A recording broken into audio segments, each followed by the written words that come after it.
Mean राशि वाले बंधुओं, आप सभी का स्वागत करते हैं, अभिनंदन करते हैं मीन मंथन यूट्यूब चैनल में। तो मीन राशि वालों, ध्यान से सुनिए, क्योंकि अब आपके जीवन का असली महायुद्ध शुरू होने वाला है। आने वाले 3 से 5 दिनों में घटित होंगी 5 बड़ी घटनाएं जो आपके जीवन को हिलाकर रख देंगी। जी हाँ बंधुओं, पॉजिटिव और निगेटिव दोनों ही तरीके से ये घटनाएं आपको पूरी तरह से प्रभावित करेंगी और कुछ लोगों के जीवन को तो पूरी तरह से बदल कर ही रख देंगी। इनमें आपको यह जानना बेहद आवश्यक है कि जब ये घटनाएं आपके जीवन में घटित होंगी, जो कि असंभव है कि रोक पाना, ये होकर ही रहेंगी, तब आपको किस प्रकार से बर्ताव करना है, सावधानियां क्या रखनी है, ये जानना आपके लिए बेहद आवश्यक है। भविष्यवाणियां बता देना कोई बड़ी बात नहीं है, ग्रहों का आकलन करके बता दिया जा सकता है, लेकिन एक गुरु का कार्य यही समाप्त नहीं होता है। गुरु का कार्य इससे आगे है कि वह मार्गदर्शन भी करे, सलाह भी दे और कुछ जरूरी उपाय तौर तरीके भी सिखाए, ताकि जातक कठिन समय को आसानी से निकाल पाए। यही कार्य आज के इस कार्यक्रम में हम आपके लिए कर रहे हैं। जय माई की बंधु, गुरुदेव ने अपने साधना बल से महाशक्तिशाली पूर्ण रूप से जागृत रक्षा कवच का निर्माण किया है। यह रक्षा कवच आपकी कुंडली के सारे दोषों का नाश करता है, हर प्रकार के तंत्र मंत्र व पितृ दोष को समाप्त करता है, साथ ही शत्रुओं से भी मुक्ति दिलाता है और जातक को माँ बगलामुखी की छत्रछाया में बिल्कुल वैसे ही बचा कर रखता है, जैसे एक माँ अपने छोटे से बालक को अपने आंचल में छिपा कर रखती है। याद रखना बंधुओं, ये कवच कोई चीज नहीं है, ये तो माँ बगलामुखी की पवित्र ऊर्जा है, जो गुरुदेव ने अपने साधना बल से आपको प्रदान की है। जो भी इस कवच को धारण करेगा, उसका कोई बाल भी बाका नहीं कर पाएगा, वो हर सुख को प्राप्त करेगा। मित्रों, इतना दिव्य कार्य केवल गुरुदेव के समान पवित्र हृदय वाला साधक ही कर सकता है, इसलिए गुरुदेव का ये कार्य बेहद सराहनीय है। अब आपका कार्य है कि वीडियो में दिए गए नंबरों पर फोन करिए और अभी अपना रक्षा कवच अपने घर मंगवा लीजिए और माँ बगलामुखी की शरण में आ जाइए। ये एक सुनहरा अवसर है जो जीवन में केवल एक बार प्राप्त होता है, इसलिए इसे गंवाना नहीं है। जल्दी से फोन करिए, क्योंकि कवच बेहद सीमित संख्या में ही है। धन्यवाद। जय माई की। इस कार्यक्रम के माध्यम से हम आपको जो ज्ञान देने जा रहे हैं, वह आने वाले 5 से 7 दिनों का पूरा रोड मैप होगा। आपको पहले ही पता रहेगा कि आपके साथ क्या होने वाला है, किस प्रकार की घटनाक्रम कैसा परिणाम लेकर आएंगे, और उन्हीं के अनुरूप आप अपने निर्णय ले पाएंगे। और यह एक बहुत बड़ी ताकत है कि आप पहले से ही समझकर इस सिचुएशन को और निर्णय लेते हैं, और ऐसे निर्णय के गलत होने के चांस बहुत ही कम होते हैं। और जब इंसान लगातार ऐसे निर्णय लेता है जो उसे लगातार आगे बढ़ाते हैं, यानी कि सही और सटीक निर्णय, तो वो कर लेता है जो उसके जीवन का उद्देश्य है, यानी पूर्ण सफलता को हासिल करना, पूर्ण सुख और वैभव को हासिल करना, ईश्वर का प्रिय बनना। ऐसे ही लोगों को कहा जाता है भाग्यवान इंसान, और यही आप बनने वाले हैं। बस आपको इस कार्यक्रम को अंत तक देखना है। बंधुओं, कार्यक्रम बहुत ही मेहनत से, बहुत ही लगन के साथ हमने आपके लिए तैयार किया है। ग्रहों का सटीक आकलन है, साथ ही महामाई मां बगलामुखी की कुछ अनुभूतियां भी हैं जो आपको बताई जाएंगी इस कार्यक्रम में। आपको उन्हें जानना बेहद आवश्यक है। साथ ही कार्यक्रम के अंत में 3 ऐसे उपाय, छोटी छोटी क्रियाएं जो प्रतिदिन आप कर सकते हैं, बहुत ही सरल हैं, लेकिन आपको इनके बारे में पता नहीं है। जब आपको पता चलेगा, आप करना शुरू करेंगे, और जब आप करना शुरू करेंगे इन क्रियाओं को, तो इनके परिणाम इतने ताकतवर हैं, इतने बड़े हैं कि आप इन्हें प्रतिदिन महसूस करेंगे। और किस प्रकार से महसूस करेंगे? अट्रैक्शन, आपका आकर्षण बढ़ेगा, आपका गुरुत्व बढ़ेगा, आप चीजों को आकर्षित करेंगे, लेकिन केवल शुभ चीजों को। लोग आपकी बातों को इग्नोर नहीं कर पाएंगे, सफलता आपकी ओर आकर्षित होगी, रुपए पैसे धन दौलत आकर्षित होंगे, विवाद जो भी चल रहे हैं वो समाप्त होने शुरू हो जाएंगे, उनमें गति आ जाएगी, और जो भी आप करना चाह रहे हैं उसका मार्ग प्रशस्त होगा। और यही तो हर एक व्यक्ति अपने जीवन में चाहता है, और यही आपको प्राप्त होगा। जो उपाय बताएंगे वो पूर्ण रूप से पौराणिक और वैदिक पद्धतियों पर आधारित है, यानी कि स्वयं ही सिद्ध हैं। इन्हें जानना, दैनिक जीवन में इनका प्रयोग करना बहुत आवश्यक है। आपको इन उपायों को जानने के बाद जब आप प्रयोग करना शुरू करेंगे, तो खुद ही आप इनके जो प्रभाव है वो महसूस करेंगे। कहने सुनने की ज्यादा आवश्यकता है ही नहीं। कहा जाता है ना कि हाथ कंगन को आरसी क्या, पढ़े लिखे को फारसी क्या। तो वही है कि यहां पर तो परिणाम ही अपने बारे में बताएंगे, प्रामाणिकता के बारे में। उम्मीद करते हैं सारी बातें आप समझ रहे हैं, लेकिन सबसे महत्वपूर्ण चीज वो है हमारा भाव।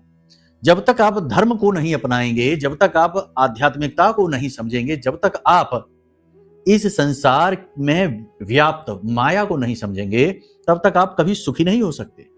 लाखों करोड़ों रुपए भी आ जाएंगे, जीवन में ऊंचाइयां भी छुएंगे तब भी व्याकुल रहेंगे, व्यथित रहेंगे, क्योंकि आप माया को नहीं समझ रहे हैं, इस संसार के असली स्वरूप को नहीं समझ रहे हैं।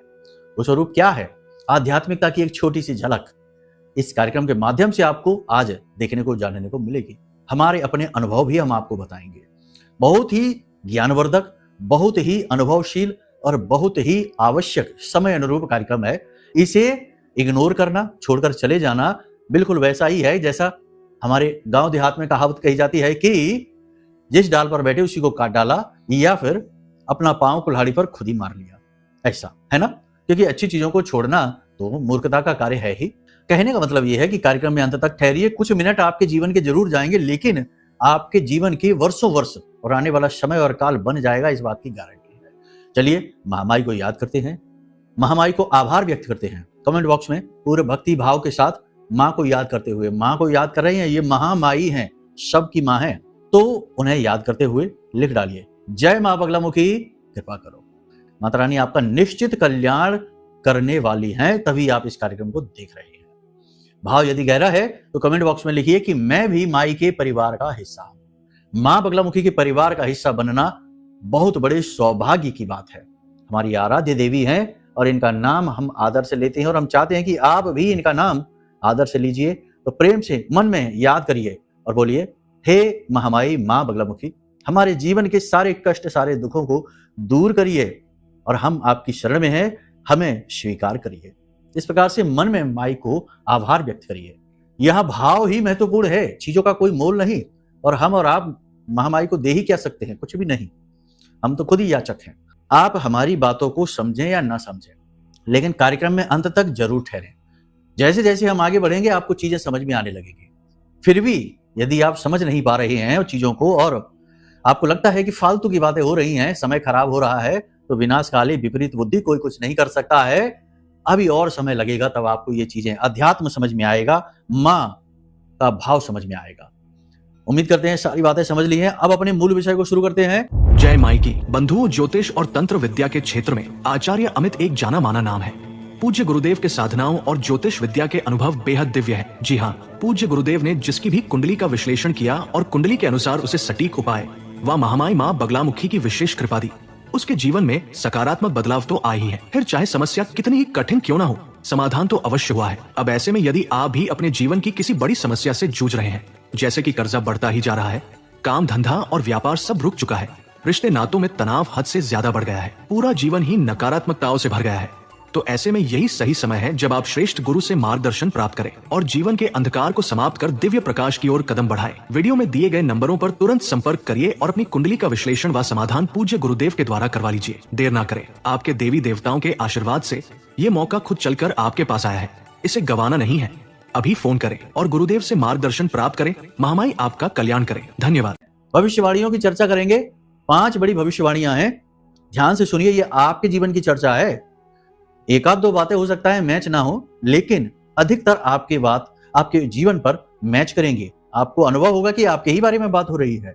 सबसे पहला, मेहनत थोड़ी ज्यादा करनी पड़ेगी, यानी कि ये समय और काल है जिसमें आप कुछ करने की कोशिश कर रहे हैं, कुछ बनाने की कोशिश कर रहे हैं, अपने सपनों का पीछा कर रहे हैं, अपने उद्देश्य को तलाश रहे हैं। और ये कोई आसान काम तो है नहीं कि हाथ पर हाथ धरे बैठे हैं मजे से सोफे पे टीवी देखते देखते और हम बड़ा लक्ष्य हासिल कर ले। अरे नहीं साहब, जीवन भर का तप लगता है, बहुत मेहनत, बहुत स्ट्रगल, बहुत दिमाग खपाना पड़ता है। और यही आप करेंगे आने वाले 5 से 7 दिनों में। अभी भी कर रहे हैं, लेकिन अब आप इसकी तीव्रता और बढ़ाएंगे। अपनी सहज ज्ञान और अपनी बुद्धि का आप पूरा निचोड़ निकालेंगे। समय को बिल्कुल भी बर्बाद नहीं करेंगे, व्यर्थ के ख्यालों को दिमाग में जगह नहीं देंगे, एकाग्र रहेंगे।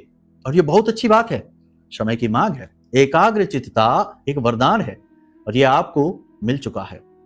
इसका पूर्ण प्रयोग करिए, ठीक है। दूसरा, अपनी कमजोरी को किसी को भी उजागर नहीं करना है। आपकी कमजोरियों पर जब दूसरों की नजर पड़ती है ना, तो लोग उसे छोड़ते नहीं हैं, उसका पूरा लाभ लेना चाहते हैं। मानकर चलिए कि आपके पास पैसे आ गए और आपने लोगों के सामने जाकर खुशी खुशी, आप तो भोले भाले हैं, आपको नहीं पता कि लोग क्या सोचते हैं आपके बारे में, आपने खुशी खुशी जाकर लोगों को बता दिया कि अब तो आपका काम बहुत अच्छा चल रहा है, अब तो आपकी इनकम बहुत अच्छी हो गई है, समझ लो आपने अपने लिए गड्ढा खोद लिया। आधे लोग तो ऐसे हैं जो तुरंत नाराज हो जाएंगे मन में, बाहर तो चेहरे मुस्कुराएंगे लेकिन दिल रोएगा उनका। और जो निगेटिविटी आपकी ओर भेजेंगे, ऐसी नजर लगेगी कि कुछ ही दिन में काम बंद हो जाएगा। और आधे से ज्यादा लोग ऐसे होंगे जो ये सोच रहे होंगे कि इससे पैसे कैसे लिए जाए, कैसे इसका उपयोग किया जाए, यानी इमोशनल जाल बिछाएंगे आपके लिए और आपकी भावनाओं से खिलवाड़ करते हुए आपके पैसे को लूट लेंगे।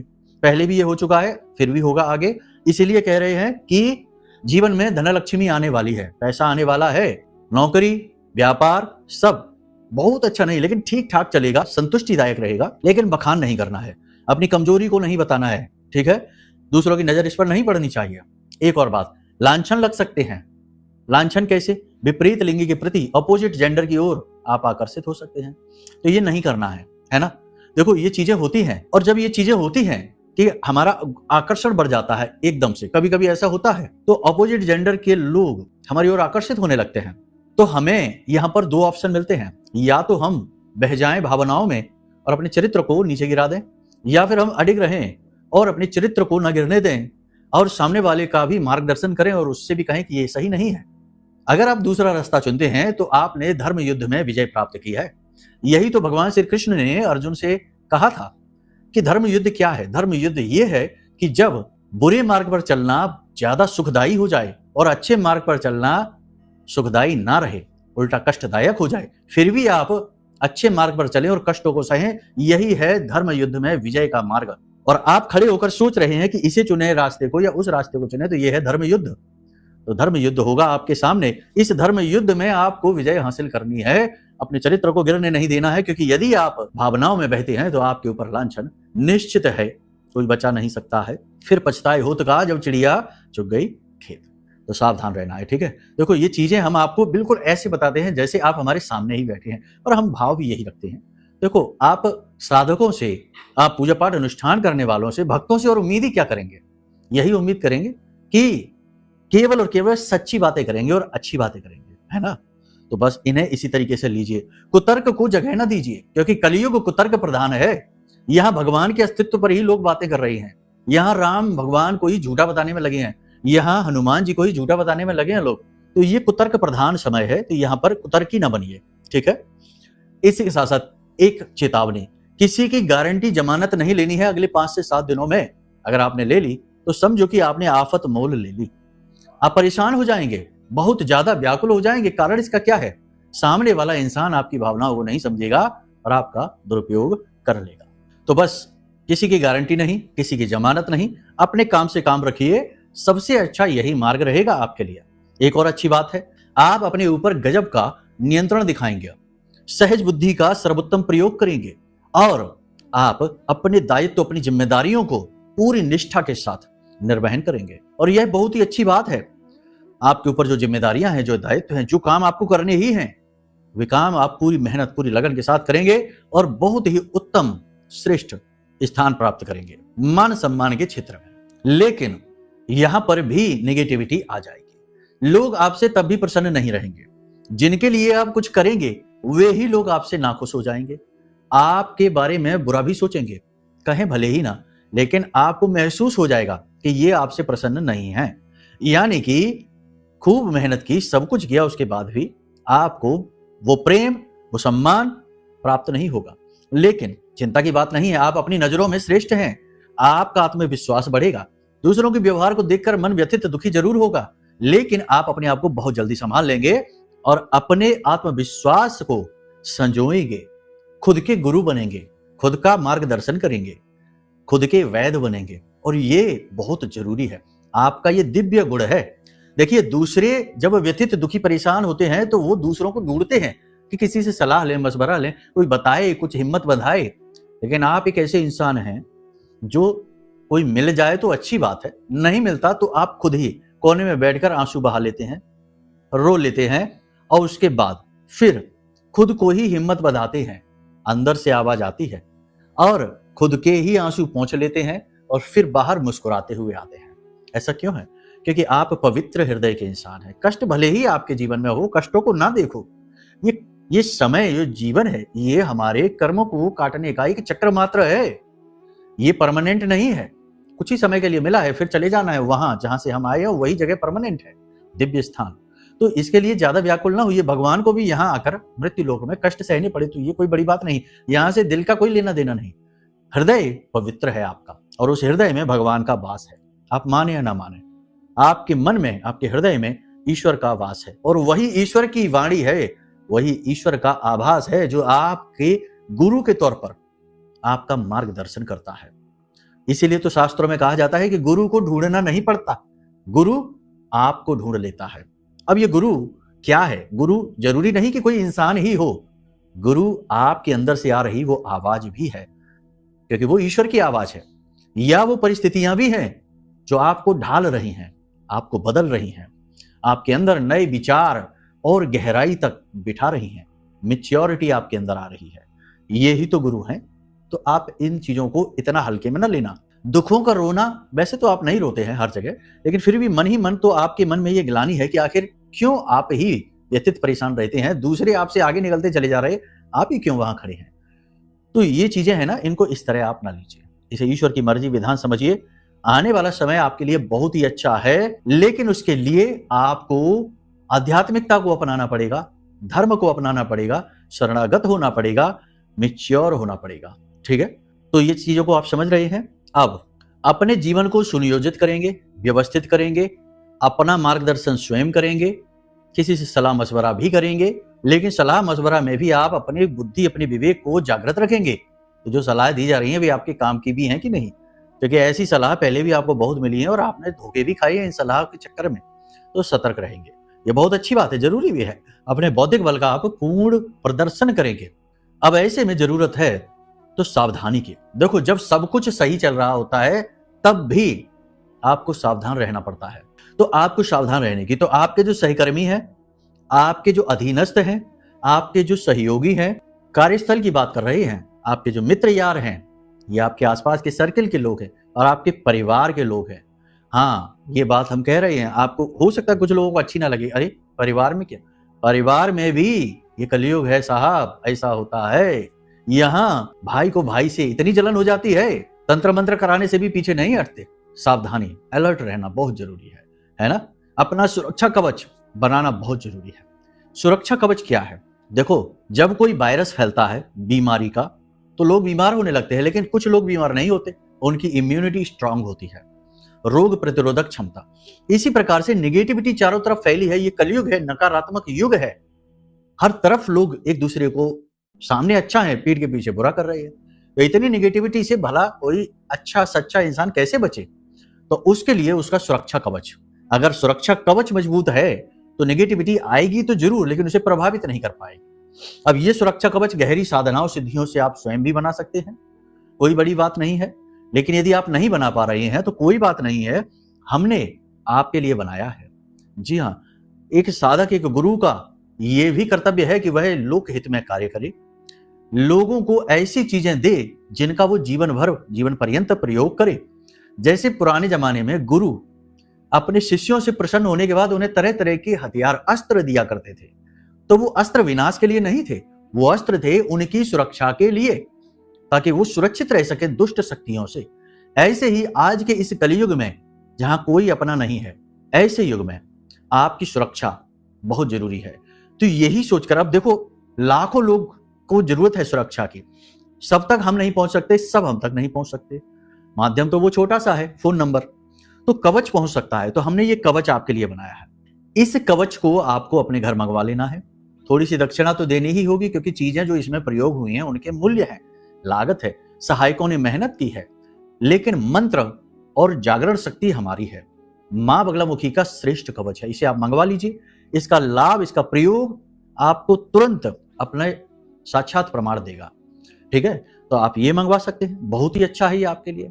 बाकी आप अपने ऊपर कार्य करिए, अपने सद्गुणों को बढ़ाइए, एकाग्रता को बढ़ाइए, पूजा पाठ, अनुष्ठान, ध्यान आदि में अपनी रुचि को बढ़ाइए, इससे भी आपकी इम्यूनिटी बढ़ेगी। ठीक है, जोड़ों में आपके दर्द रह सकता है या किसी प्रकार की चोट लग सकती है, कफ वात से जुड़े हुए रोग आपको परेशान कर सकते हैं, हृदय की गति बढ़ सकती है, शुगर वाले पेशेंट हैं वो परेशान हो सकते हैं, शरीर का ताप बढ़ेगा। ठीक है, बुखार, सुस्ती, थकावट रहेगी काम की अधिकता की वजह से। पानी आपको अधिक पीना है और अपने खाने का, अपने भोजन का विशेष ख्याल रखें। हल्का सुपाच्य भोजन लेना है। तली हुई चीजें, भारी भोजन और फास्ट फूड आदि से थोड़ा सा दूर रहें। ये 5 से 7 दिनों की चेतावनी है। वैसे तो ये ऐसी खराब चीजें कभी भी नहीं खानी चाहिए, लेकिन अभी फिलहाल इसके लिए बहुत ज्यादा सावधान रहें, ठीक है।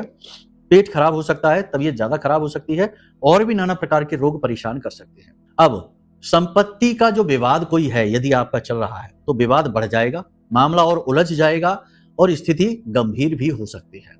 अपनों से ही युद्ध हो सकता है, जैसे कि अर्जुन का अपने ही भाई बंधुओं के साथ हो गया था, है ना। शास्त्र में जो चीजें बताई गई हैं वो कोई कहानी नहीं है, वे पहले घट चुकी घटनाक्रम हैं। और वे घटनाक्रम क्यों लिखे गए हैं कहानी के तौर पर, ताकि हम सीख सकें कि ये तो रिपीट होती रहेंगी चीजें। तैयारी रखनी है, मानसिक तैयारी, ठीक है। किसी का बुरा नहीं करना है, किसी के लिए मन में बुरा सोचना भी नहीं है, बस अपने लिए अच्छा सोचना है, अपना अच्छा करना है ना। ये मानसिकता रखनी है। जब हम ये कहते हैं कि निगेटिव है पूरा संसार, तो इसका मतलब ये नहीं है कि सभी निगेटिव, सभी बुरे लोग हैं, अच्छे लोग भी हैं, लेकिन बहुत कम है चुनिंदा। अब ऐसे में आपको सबके लिए बुरा नहीं सोचना है, सबका अहित या सबके लिए उल्टी सीधी भावनाएं मन में नहीं रखनी है, वो आपका काम नहीं है। आप बस अपने लिए अच्छा सोचिए, अच्छी भावनाएं रखिए, अपने आप से प्रेम करिए और सबसे ज्यादा प्राथमिकता आप अपने आप को दीजिए। स्वार्थी बन जाइए, यही है, यानी स्व का अर्थ खोजिए। जब जन्म अकेले लिया और जाना भी अकेले ही है, तो ये जो जीवन की यात्रा में जो लोग जुड़े हैं ना, ये सिर्फ आपके सहयोगी मात्र हैं, ये आपके सच्चे परिकर नहीं है। सच्चा परिकर तो ऊपर जहां से आप आए हैं और जहां आप और हम जाएंगे वहां हमारा इंतजार कर रहे हैं, है ना। ये सहयोगी मात्र है, तो ज्यादा मोह नहीं, ज्यादा इनसे चिपकना नहीं मन से, है ना। ये चीजें समझाने वाली है, समझने वाली हैं, इनको आपने समझ लिया। अब बात करते हैं वो 3 क्रियाओं की, उपायों की, जिन्हें आपको प्रतिदिन करना है। माँ तुलसी का पत्ता, वृंदा देवी है, बहुत ही पवित्र है। कहा जाता है कि जिस घर में नेगेटिविटी जरा सी भी आती है तो पहले तुलसी का पौधा सूखता है, क्योंकि वो नेगेटिविटी को सोख लेता है, ढाल बन जाता है। इसीलिए हमारे यहाँ हिंदुस्तान में, वैदिक परंपरा में, हर एक हिंदू के घर में तुलसी का पौधा अवश्य होगा। कोई और पौधा हो या ना हो, लेकिन तुलसी का पौधा अवश्य होगा। इसीलिए तो है, ताकि नेगेटिविटी से बचाया जाए। घर के केंद्र में, ब्रह्म स्थान में लगाया जाता है, ताकि पूरे घर को सुरक्षित करे, एक दायरा बनाकर।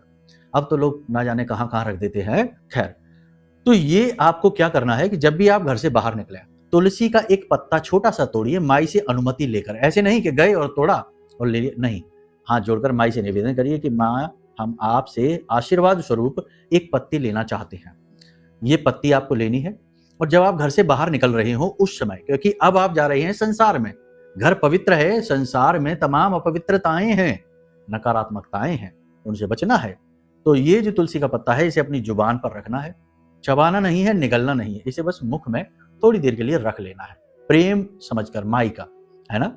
तो आपने ये क्रिया कर ली। दूसरी क्रिया आपको ये करनी है कि एक पंच इत्र तिलक बनाइए, बहुत आवश्यक है। इत्र का सीधा संबंध माता लक्ष्मी से है, दैवीय शक्तियों से है। हम जब भी पूजा करते हैं तो पूजा में हम जो भगवान को सामग्री चढ़ाते हैं उसमें इत्र भी चढ़ाते हैं, इत्र भी लगाया जाता है पूजा पाठ में। ये इत्र का संबंध दैवी शक्तियों से है, सीधा माता लक्ष्मी से है और शुक्र से है, जो धन का कारक है। शुक्र अच्छा नहीं तो धन है ही नहीं, करियर है ही नहीं, ऐसा है। तो ये इसका, ठीक है। तो आपको 5 प्रकार का इत्र चाहिए। सबसे पहले गुलाब, फिर बेला, फिर चंदन, फिर नाग चंपा। गुलाब, बेला, चंदन, नाग चंपा और मोगरा, ये 5 प्रकार के इत्र आपको चाहिए। ये अलग अलग शक्तियों को समर्पित है। ये 5 प्रकार का इत्र आपको मिला लेना है, एक ही शीशी में भर लेना है। इसे आपको प्रयोग नहीं करना है कि ये हमें, अरे इसमें कैसी खुशबू आ रही, कैसा क्या, ये नहीं करना है। ये एक प्रयोग है ना, दिव्य प्रयोग है। तो इसे मिलाकर और भगवान के चरणों में, माता लक्ष्मी की जो फोटो है ना, वहां पर आप इसे रख लीजिए। और जब आप घर से बाहर निकलें तो इस इत्र का तिलक लगाना है आपको अपने माथे पर, ठीक है। अब ये तिलक आप कैसे लगाएंगे? ये विजय तिलक है, तो आप इस उंगली से नहीं लगाएंगे। वैसे भी शास्त्रों में कहा जाता है कि इस उंगली से हम देवी देवताओं को तिलक लगाते हैं, स्वयं को नहीं। स्वयं को तिलक तो हम इस उंगली से लगाते हैं, यानी कि मध्यमा उंगली से स्वयं को तिलक लगाते हैं, ठीक है। किसी और को तिलक लगाते हैं तो अंगूठे से लगाते हैं, पितरों को तिलक इस तर्जनी उंगली से लगाते हैं। तो इनका भी अलग अलग विधान है, ठीक है। तो अनामिका से भगवान को, खुद को नहीं लगाना है। तो आपको इस मध्यमा उंगली से तिलक लगाना है। इत्र मिलाना है, यानी शीशी में से लेना है और इसे अपने माथे पर लगा लेना है, भगवान को याद करते हुए, ईश्वर के स्वरूप को याद करते हुए इस तिलक को लगा देना है अपने माथे पर। दिखेगा नहीं, महकेगा बस। ठीक है, 2 कार्य हो गए। तीसरा कार्य, थोड़ी सी काली मिर्च लेनी है, 4-5 दाने काली मिर्च के लेने हैं, उसे अपने घर की दहलीज पर डाल देना है। और जिस भी नासिका से श्वास बाहर आ रही है, मान लो दाहिनी नासिका से श्वास बाहर आ रही है, तो दाहिने पैर से इस मिर्ची के दानों को कुचल देना है। और अगर बाईं नासिका से श्वास बाहर आ रही है, चंद्र नाड़ी चल रही है, तो बाएं पैर से मिर्ची के बीजों को कुचल देना है और घर से बाहर निकल जाना है। फिर पीछे मुड़कर नहीं देखना है, सीधे अपने काम पर जाइए। दुकान जा रहे हैं दुकान जाइए, ड्यूटी जा रहे हैं ड्यूटी जाइए, जहां जा रहे हैं, यात्रा पर जा रहे हैं तो वहां चले जाइए। बाद में इस तुलसी की पत्ती को निगल जाना है, चबाना नहीं है। ठीक है, इसे निगल जाना है, बस इतना सा आप कार्य कर लीजिए। ये 3 काम है, पूरी तरह से आपको पॉजिटिव कर देंगे, आपके आसपास सुरक्षा घेरा बनाएंगे, पॉजिटिव एनर्जी का, आपका ऑरा स्ट्रांग करेंगे और आपको स्वस्थ विचारों से भर देंगे, यानी नकारात्मक विचार ही आपके मन में नहीं आएंगे और आपका गुरुत्व बढ़ेगा। लोग आपकी ओर आकर्षित होंगे, आपसे प्रभावित होंगे, आपके काम बनने लगेंगे। इन क्रियाओं को करिए। बाकी महामाई की भक्ति, पूजा पाठ, अनुष्ठान जितना हो सके उतना करिए, बहुत आवश्यक, कुछ नहीं तो प्रतिदिन कवच पाठ, चालीसा और आरती, ये 3 चीजें तो जरूर कर लीजिए, उद्धार होगा।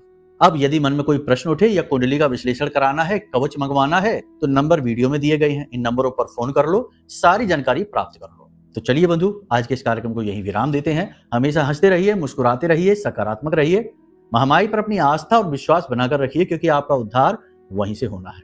प्रेम से बोलिए जय माई की। हमारे प्रिय और परम पूज्य आचार्य जी ने अपनी साधनाओं के अनुभवों पर आधारित शक्तिशाली उपाय और क्रियाओं के माध्यम से हजारों लोगों के जीवन को पूरी तरह से बदला है। आचार्य जी के द्वारा बताया गया हर एक उपाय इतना सटीक और कारगर होता है कि जो भी इसे पूरे भाव के साथ कर लेता है, उसे साक्षात महामाई की कृपा और आशीर्वाद प्राप्त हो जाती है। इसलिए निसंकोच इन उपायों को पूरे भाव के साथ करिए, आपका कल्याण होगा। जय माई की।